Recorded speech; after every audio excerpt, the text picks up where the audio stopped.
平安被下狱了，说他牵涉军饷案。哪个王八羔子走漏的风声？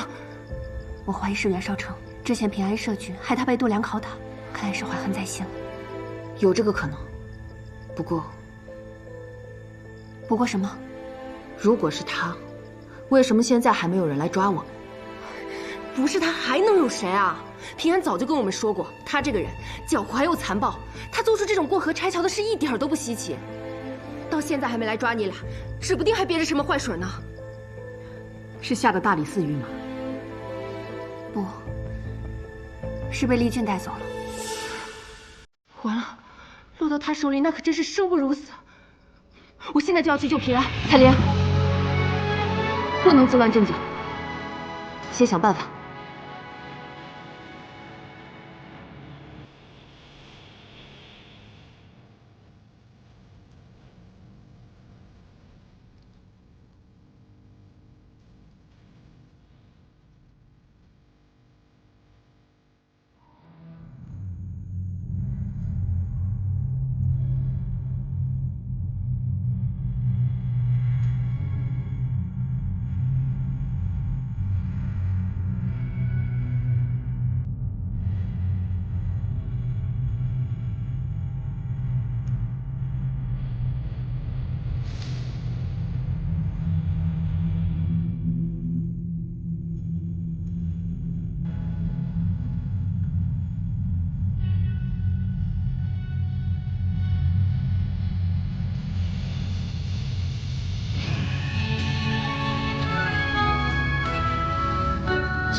我府中的酒啊，尚算平平。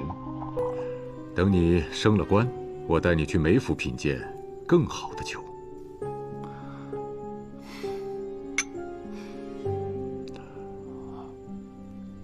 如今我已在你的麾下，海公要是有什么话，不妨直言。我且问你，你和那个叶平安，到底是何关系？我与他相识不足半月，眼下只是奉旨一道办差，仅此而已。那就好。现在你正值升迁最关键的时刻，谁该帮，谁不该帮。你是个聪明人，我的话到这儿就足够了。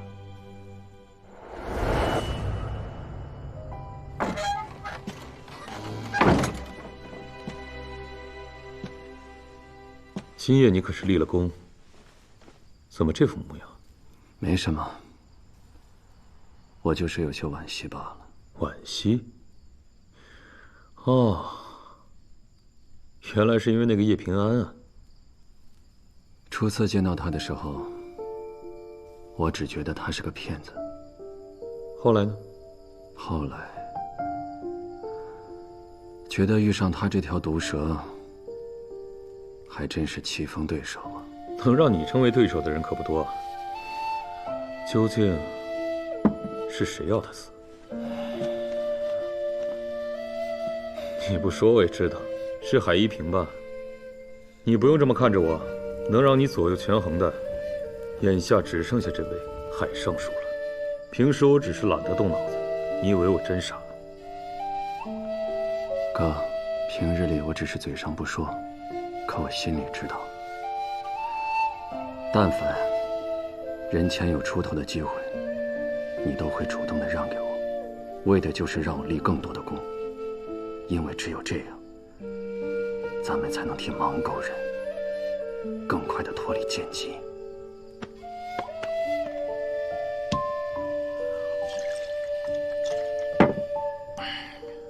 我知道你从来不是感情用事的人，但这叶平安，你真不打算救吗？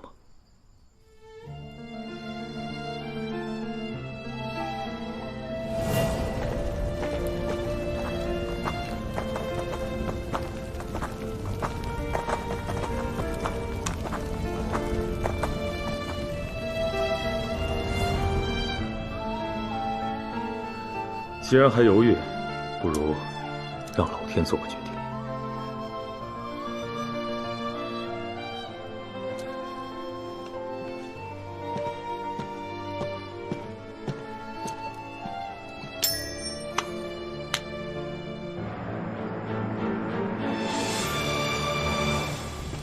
不惧寒风萧墙起，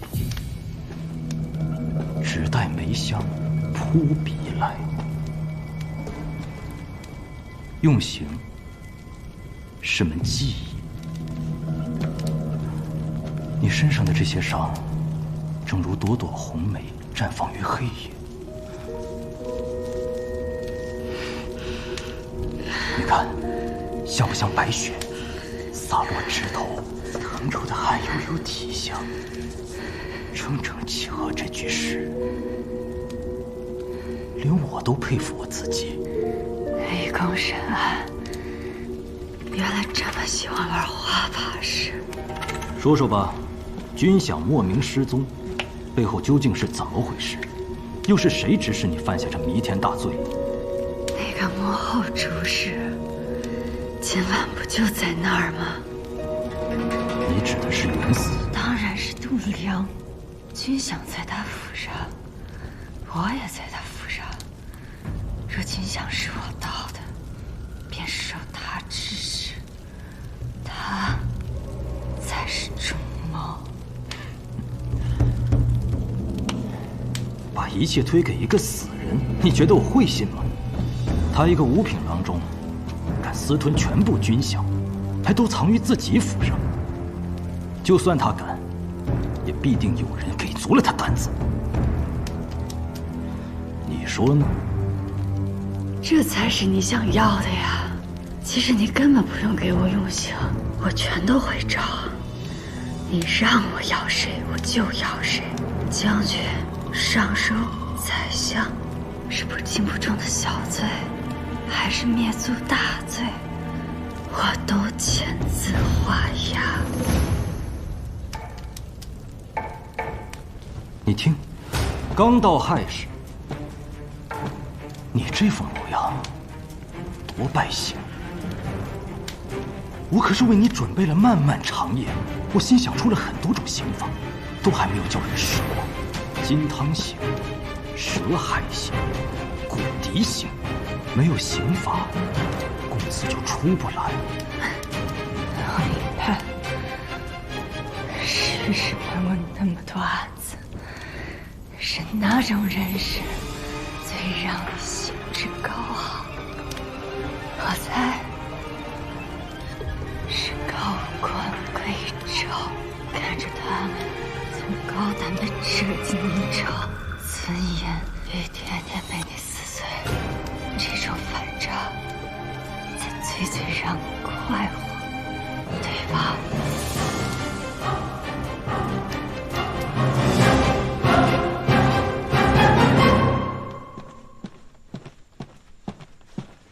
郎主，张尚书。说吧，今夜是何情形？是。今夜袁嗣成带人进入度量府中，搜出了丢失的军饷。度量因贪没军饷，现已伏诛。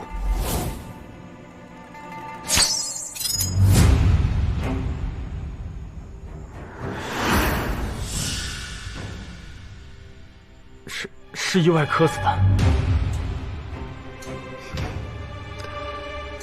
哎呀，张尚书，我看程慧也算是屈才了。你那刑部不是还缺人手吗？多谢郎主，小人没齿难忘。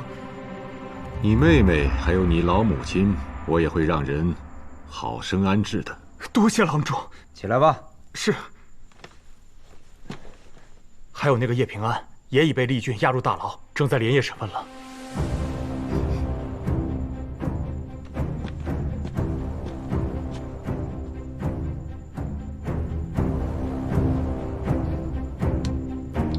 今夜事还得在今夜比。小人明白。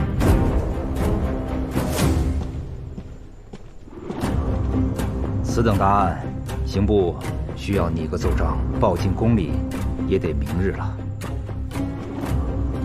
海尚书，告辞。不送了。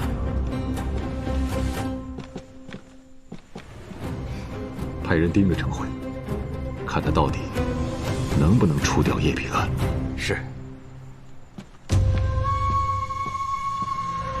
你为何怀疑叶平安是御史案的幸存者？最初发生郑源案，我以为他不过是个替罪羊，可没曾想他利用郑源案竟谋得使职，而且他还清楚度量贪墨一事，找我想用军饷案来对付度量，我便知其心思缜密，绝非泛泛之辈。先前家母寿宴设计御史案的那位前来贺寿，他妾室手臂上的那个7叶昙花烙印，让嫣儿呆呆看了许久。我便引导嫣儿将其画了出来，果然试出了，她就是御史案的受害女子。心思缜密，已深入局，好一个欲掌控人心之人，此人必处之。没想到你竟是我的知己，用刑具剥落他们的身份，这才是最高的技艺。可惜呀。说，指使度量从官道上劫走军饷的人，到底是谁？当然是出身士族的人。说起士族，你出身贫寒，苦熬多年才入仕，可士族却因不屑你的出身，阻挠先帝提拔你。此后，你便恨上他们，哪怕又想傅生金视你为好友，你却仍将他拖入万劫不复之地。好友，他傅生君高高在上，骨子里只是把我看作玩物。你们所有人都把我视作疯狗，但我这条疯狗，帮圣上铲除了多少障碍？我做的不对吗？那你为什么要杀那个发病的百姓？你手上沾染了多少底层人的血？你是想说，你我都同出身底层，本是同根生，相煎何太急？可惜你那巧舌在我这儿不管用了。每次行训时，最让你索然无味的，便是人死的那一刻，不再动弹挣扎。因此，对于我这种体弱的凡人，我倒有一个颇具技艺却又不会重伤的刑法，可有兴趣？说来听听。龙鳞满床波浪湿，血光点点香而起。取鱼鳞相间，便是龙鳞；再将其挑落，血染半株，这便是香而起。来人，马上去给我弄几条鱼来。这里是宵禁，去哪儿用鱼啊？去找郡押回牢房，让他好生歇着，待会儿再好好招呼他。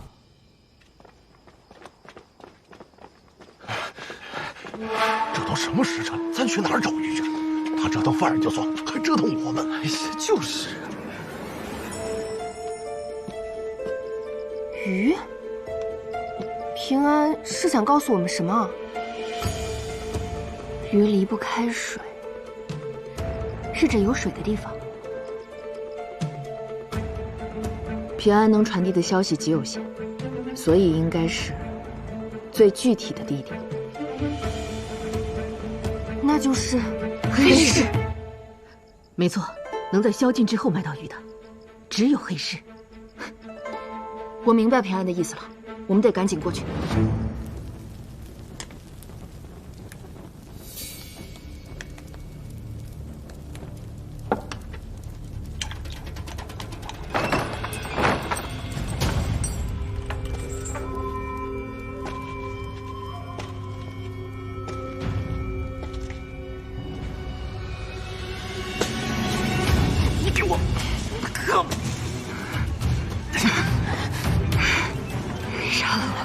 不但不可以离宫，你还会死。你在跟我鬼扯什么啊？董阳死前告诉我一个秘密，你不也看到了吗？这对你背后之人很重要。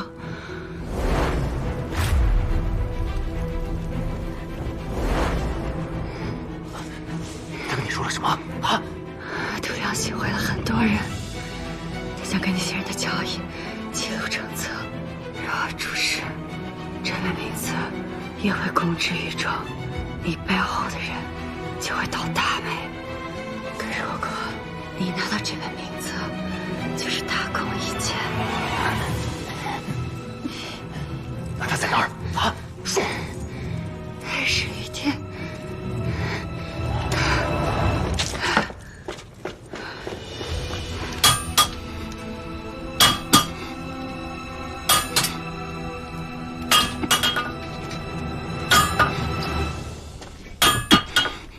少成啊，你这是……我阿爷以前就是铁匠，什么破铜烂铁，在他的榔头下都能变废为宝。你想打个什么呀？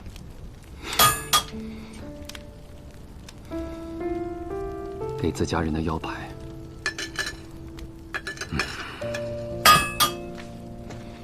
心里装着太多事，会把自己压垮，不是光靠对着铜铁敲敲打打就能够发泄得了的。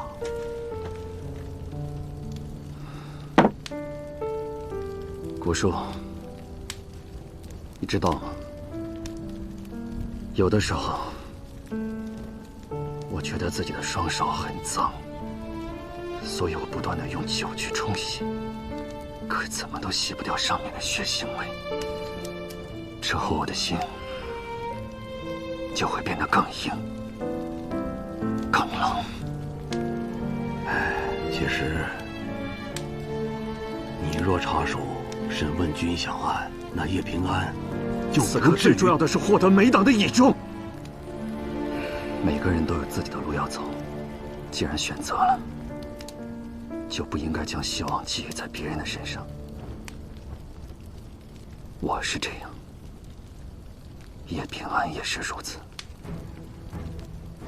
如果他连自救的本事都没有，那前路刀光剑影那么多，他早晚也是一死。我又何必多此一举？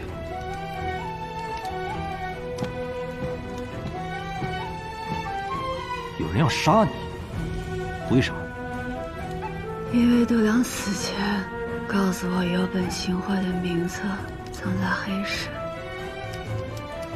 失忆时，与其为难我这个无足轻重之人，不如顺水推舟，跟着要杀我的人，挖出藏在背后的士族高官，这样你就能获得更大的功劳。你们就站在这里看着他，一步也别动。是。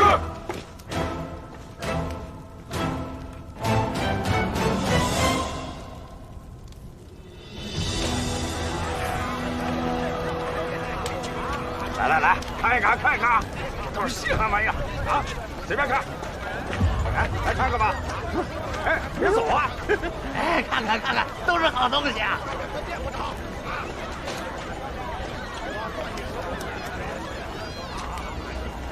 来买就买，不买就走。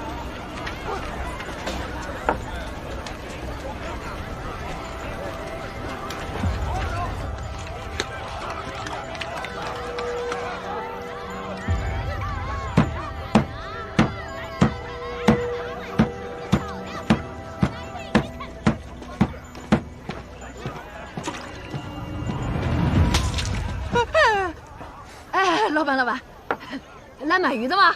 刚杀的。我是杜郎中的人，来取他让你保管的名册。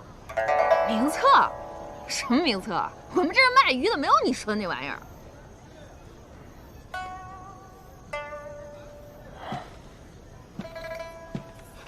哎，老板，我想起来了，好像是有个杜老板，在我们这儿存过一个，那叫什么铜轴。是你说的那玩意儿吗？啊，对，铜轴就是名册，给我。那得要寄存者的手牌才能拿，你有手牌吗？我有，稍等。你早说嘛！把铜轴给我。别上当啊！快给我！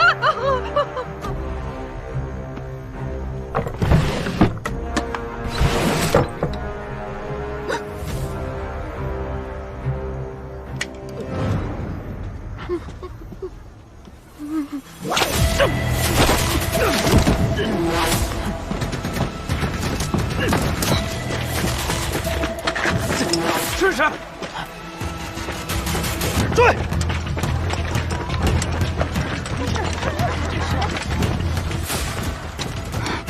怎么来了2拨人？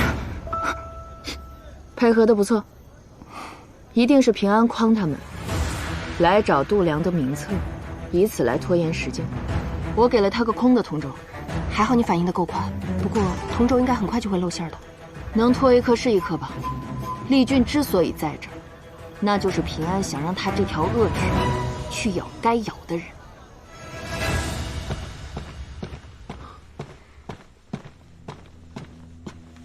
郎主，盯梢陈慧的人汇报，陈慧不知为何突然离开刑部大牢，去了黑市。这么说，叶平安那里，他并未得手啊。那我们该怎么办？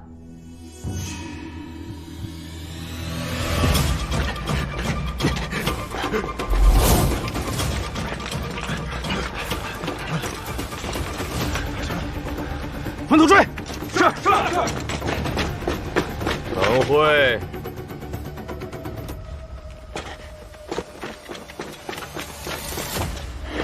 我拿到了。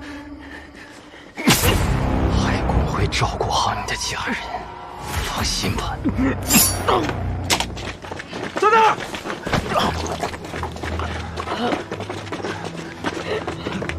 说，伤你的是什么人？我阿娘过上好日子了。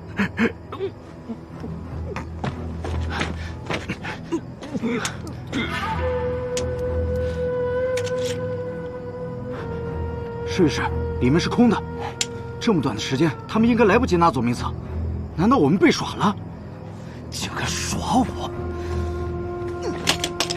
叶平安，我扒了你的皮！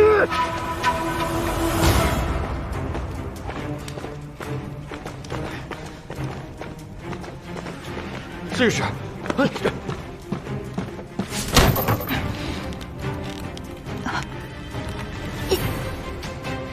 你难道没抓到人？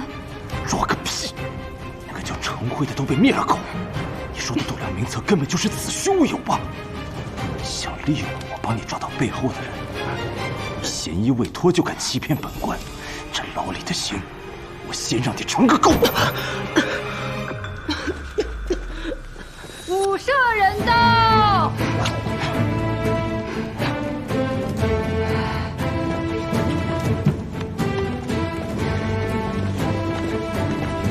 圣上口谕，大胆密郡，叶平安乃朕亲封特使，你岂敢胡乱抓人？命你即刻将叶平安无罪释放。臣未能体察圣意，臣有罪。立功行善要是再这么不知分寸，你的那些刑罚，恐怕只能用在你自己身上了。还不快滚！走。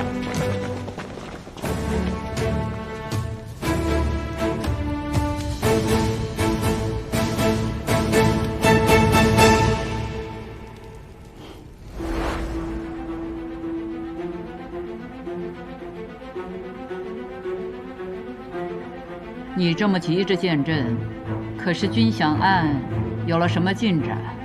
陛下与臣协查办案之权，是开了天恩。只是臣办完此案，恐怕就没有机会将此令牌亲手还给陛下了。这是何意？臣曾说过，愿做陛下去疮补肉的重药。可陛下除了臣这副药，还有库里那柄重剑。臣无高位，无党派，无大族，得罪的人只会越来越多。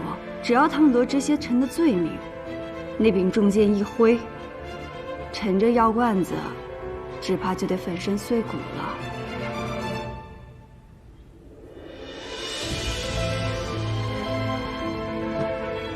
你是来求朕这道保命符来了？把你的手牌揣回去。你这颗小脑袋，除了朕，没人摘得了。谢陛下隆恩。丢失的军饷，臣和苑四成已尽数寻回，只是此事还望陛下先秘而不宣，再借臣2日，方能找出这背后的复古之居。云。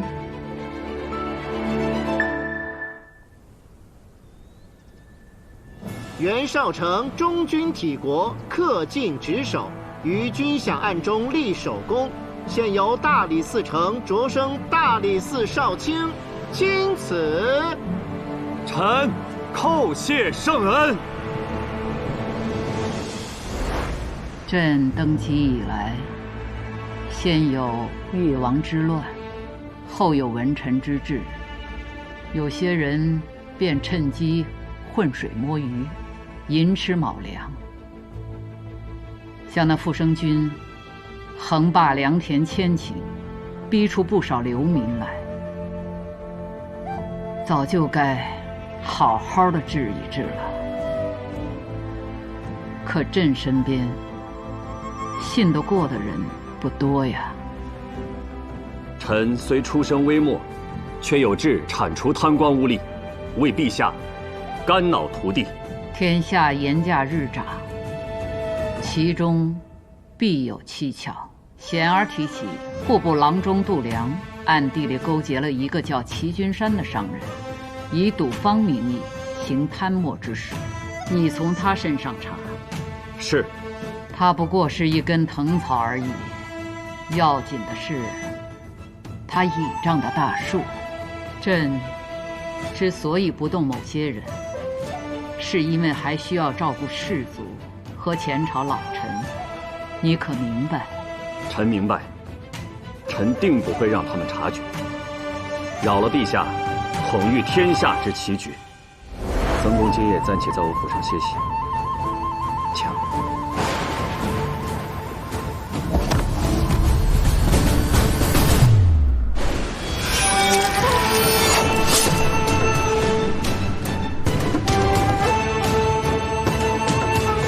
程无郎，让你坚持，若想报名，我只能送你远圣洞。臣借假杀曾轩，获取度量信任后查明，度量多年来勾结齐君山，敛财共计约30万两，金鱼现银9万4千两，加上抄没的度量家财以及齐君山赌坊之账，已尽数收归国库。查办度量之事，你做得不错。皆是陛下雄韬伟略，运筹帷幄，臣不过是听令行事，不敢居功。严驾上长查得如何？臣尚未查到度量牵涉其中，不过，臣怀疑有人通过度量在户部盐税上做手脚，还望陛下允准臣彻查户部之账。准，但阵仗不要大，1、2个得力的人随行即可。是，陛下，臣心中已有怀疑之人，只是尚无实证，不敢妄议。朕知道，没有证据，就找出来再回话。是。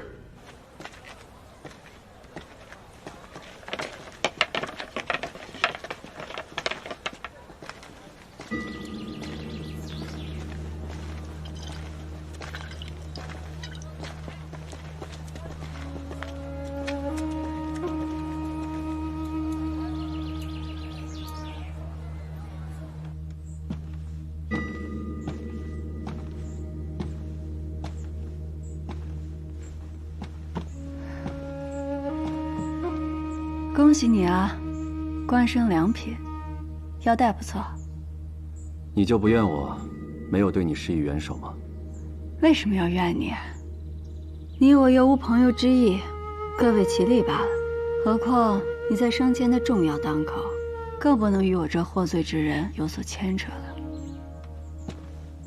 我倒宁可你能骂上我2句，也好过在这里恭贺我。袁绍成，你其实心里根本不满足于现在这个位置，你志在拜相，对吗？我去过芒沟，也听说过龙门场内的惨况。芒沟人过得很苦，他们出身便是贱籍，无法拥有田地，更别提科举入仕了。他们只因出身不正，就世代无法正常生活。明明是正直善良的人，就活得像个罪人。要改变这一切，唯一的希望就是一人之下，万人之上的权利。我不怨你，是因为这条路一招不慎就会满盘皆输。如果我是你，也会跟你做同样的选择。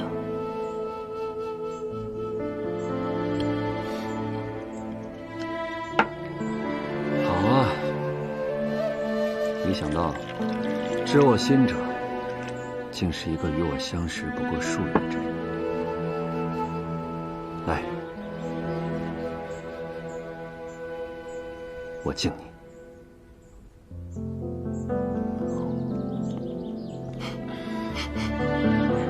别搞得那么煽情行不行？而且我既然走了这条路，若不思虑周全，连自救的本事都没有，空等他人施以援手，那不如趁早回家种地算了。我问你，御史案到底是怎么回事？为什么度量在死之前说你也是罪人？告诉你真相又能如何？如果我成了你仕途上的拦路石，难道你会帮我？我啊，是个讲究实际的人。既然你帮不了我，告诉你真相也没有意义。好，不说也罢。木簪掉了，给你个新的。是把木簪还我吧。找不着了？那我也不要这个。为什么？木簪好啊，它即使摔落泥尘也不会破损，不像玉，脆弱易碎。我就喜欢戴木簪。还要不要？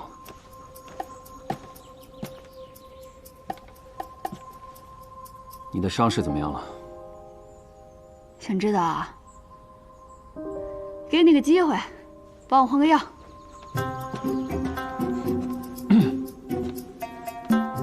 怎么，怂了？你都不嫌害臊，我怕什么？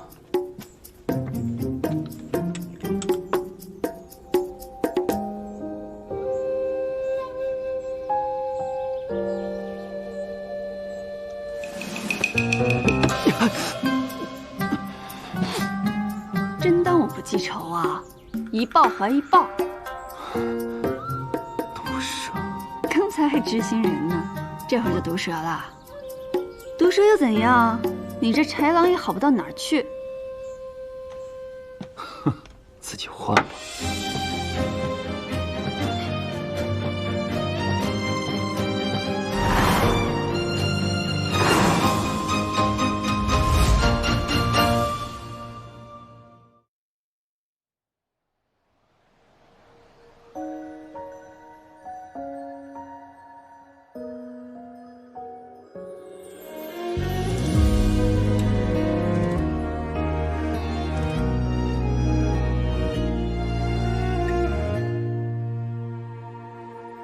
暮霭绵绵着望眼，风露渐变，心思扁舟轻帆，一丝还未半。天上一望月色弯，把柔光都烧干，熬不化暗藏的执念。宁愿在苦海等待故事轮转，也不要空空如也，从此无牵。把离散空有嗟叹，微凉却已惘然。星辰越暗时零落不堪，夜阑忽明忽暗，与你所相伴。时间的路各自安然，在你转身错落轮回间回看，是我如落花坠入